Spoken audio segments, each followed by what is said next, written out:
কিরে ফকিন্নি, গাড়িতে মারলি কেন? সরি আপু, আমি আসলে বুঝতে পারিনি, আমি খেয়াল করিনি আপনার গাড়িটা, কিছু মনে করেন না। বুঝতে পারিস নাই মানে? তুই এই গাড়িতে মারলি কেন? তুই কি জানিস এই গাড়ির দাম কত? তোরে বিক্রি করে দিলেও তো এই গাড়ির দাম উঠবে না নে। রাস্তাঘাটে চলার সময় দেখে শুনে চলতে পারিস না? চোখ কোন জায়গায় থাকে? দামি গাড়ি দেখে তোর মাথা ঠিক নাই, তাই না? আপু আমি তো জানি এই গাড়ির দাম অনেক, আপনি কিছু মনে করেন না, আমি আসলে বুঝতে পারিনি তো।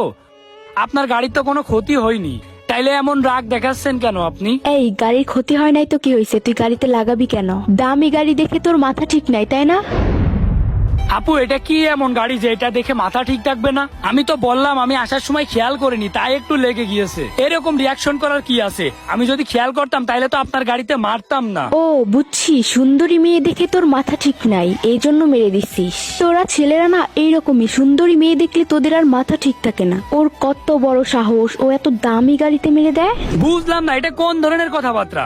আমি সামান্য গাড়িতে মেরে দিয়েছি, এই জন্য এত অপমান করতেছেন? আপনি কি এমন সুন্দর যে আপনারা দেখে মাথা ঠিক থাকবে না? আপনি কি রাজকুমারী হয়ে গেছেন নাকি? আবার মুখে মুখে তর্ক করিস, তোকে কিন্তু এলাকার পোলাপান্ডিকে মাইর খাওয়াবো। শালার বিয়াদব একটা। মা বাপ মনে হয় শিক্ষাও দেয় নাই কার সাথে কিভাবে কথা বলতে হয়। দেখেন আপু, এতটুক কারণের জন্য এরকম করেন না আমার সাথে। কিরে স্বর্ণা, কি হয়েছে এখানে? আরে দোস্ত আর বলিস না, এই ফকিন্নি আমার বয়ফ্রেন্ডের গাড়িতে এসে ধাক্কা মেরে দিয়েছে।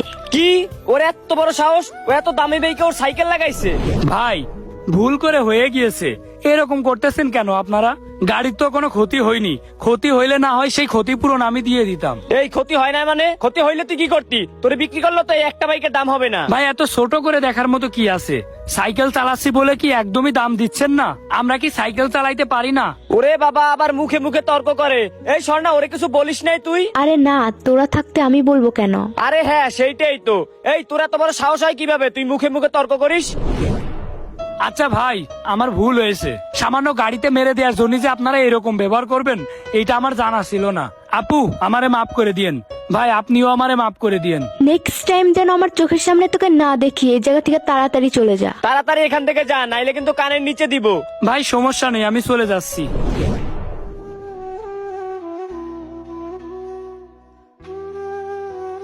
আচ্ছা স্বর্ণা থাক, তাইলে আমি গেলাম। আর কোনো সমস্যা হলে আমাকে বলবি। আচ্ছা ঠিক আছে, যা। কি ব্যাপার স্বর্ণা, তোমার মন খারাপ লাগতেছে কেন? কিছু হয়েছে নাকি? আরে আর বইলো না, কোথা থেকে একটা ফকির নিয়ে এসে তোমার বাইকের সাথে অ্যাক্সিডেন্ট করছিল। কি, কার এত বড় সাহস? তুমি ওরে কিছু বলো নাই? আরে বলছি তো, অপমান না করে কি ছেড়ে দিব নাকি? আচ্ছা ঠিক আছে, অনেক ভালো কাজ করছো। চলো এখন আমরা পার্কে থেকে ঘুরে আসি। হ্যাঁ চলো।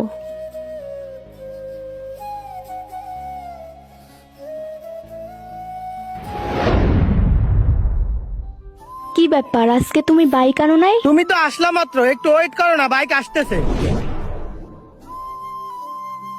কিরে বন্ধু, তুই আইছত? হ্যাঁ বন্ধু, কি অবস্থা তোর? আর ভালো না রে বন্ধু, গার্লফ্রেন্ড এসে দাঁড়ায় রয়েছে বাইকের জন্য। ও আজকেও তোর বাইক লাগবে? গার্লফ্রেন্ডের নিয়ে ঘুরবি? এইটা তোর গার্লফ্রেন্ড? হ্যাঁ এটাই আমার গার্লফ্রেন্ড। কেন, কি হয়েছে? কিরে ফকিন্নি, তুই এখানে কি করিস? আর আমার বয়ফ্রেন্ডের গাড়ি তোর কাছে কেন? গাড়িটা কি চুরি করলি নাকি? তুমি কারে কি বলতেছো? তুমি কি জানো এই বাইকটা কার? বাইকটা কার হবে? বাইকটা তোমার। এই ফকিন্নির কাছে তোমার বাইক কেন? আরে না, তোমার কোথাও ভুল হচ্ছে। এই বাইকটা আমার না, এই বাইকটা আমার বন্ধুর। আমি ওর কাছ থেকে বাইক নিয়ে তোমার সাথে প্রতিদিন দেখা করতে আসি। কি ভাইয়া, বাইকটা আপনার? আর ওই দিন আপনার সাথে কত বাজে ব্যবহার করলাম, আপনি আমারে মাফ করে দিয়েন ভাইয়া। আমার ব্যবহারে কিছু মনে করেন না আপনি। মাফ করে দিব? তুমি যে কাজ করছো এটা কি মাফ করার যোগ্য? তোমার তাই মনে হয়? উদয় আগের দিন আমার সাথে এরকম খারাপ ব্যবহার কেন করলে? আমি তো আর গাড়িটার কোনো ক্ষতি করিলাম না, সাইকেলটা দিয়ে গাড়িটাতে একটু লেগে গেছিল, তাও ভুল বশত। আমি তো ইচ্ছা করে মারিনি, তার জন্য এরকম ব্যবহার করার কোনো মানে হয়? তুমি আর তোমার বন্ধু মিলে ওই দিন আমার সাথে যে ব্যবহারটা করলে, একটা মানুষের সাথে কি কোনো মানুষ এরকম ব্যবহার করে? আর তোমার রূপের এত অহংকার কিসের? তুমি কি বিশ্ব সুন্দরী? ওই দিন বললে কি তোমারে দেখে আমি পাগল হয়ে গেছি, এই জন্য গাড়িতে মেরে দিয়েছি, তাই না? এটা তোমার ভুল ধারণা। যাই হোক, তোমার একটা কথা বলি আপু, রূপ নিয়ে কখনো অহংকার করবা না।